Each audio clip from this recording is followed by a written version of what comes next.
અમદાવાદનો Hatkeshwar bridge તોડવા મામલે update મળી રહી છે। હાટકેશ્વર બ્રિજ તોડવાની કામગીરી 35% પૂર્ણ થઈ છે। 6 મહિનામાં બ્રિજ ઉતારી લેવાશે। બ્રિજ તોડ્યા બાદ નહીં બને નવો બ્રિજ એવા સમાચાર છે। હાલ અમદાવાદ કોર્પોરેશન દ્વારા નવો બ્રિજ બનાવવાનું કોઈ આયોજન નથી। જે એક પ્રકારનું આયોજન થયું હતું કે એવો બ્રિજ બન્યો હતો અને બન્યા પછી પણ બ્રિજ તોડવો પડ્યો।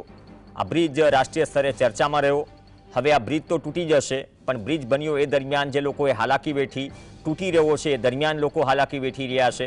ઉપરથી કોર્પોરેશનનું વલણ એ પ્રકારનું છે કે નવો બ્રિજ ક્યારે બનશે એની ગેરંટી નથી। કોર્પોરેશન બ્રિજ તોડ્યા બાદ તાત્કાલિક રોડ બનાવશે।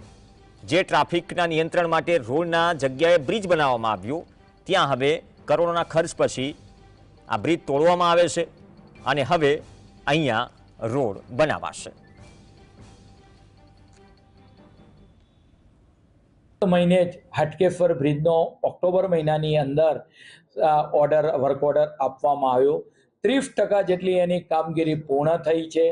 6 મહિનાની અંદર આ કામગીરી પૂરી કરવામાં આવશે, એટલે લગભગ જાન્યુઆરી એન્ડ સુધીમાં આ કામગીરી પૂર્ણ થશે અને ત્યાં આગળ નવો બ્રિજ બનાવ્યા કરતાં ત્યાં આગળ જમીન પર પેરેલલ રોડ બનાવવામાં આવશે। પરિણામે ત્યાંના જે નગરજનોની જે માગણી હતી, એ વિસ્તારની માગણી હતી એ પ્રમાણે ત્યાં આગળ રોડ બનાવવામાં આવશે।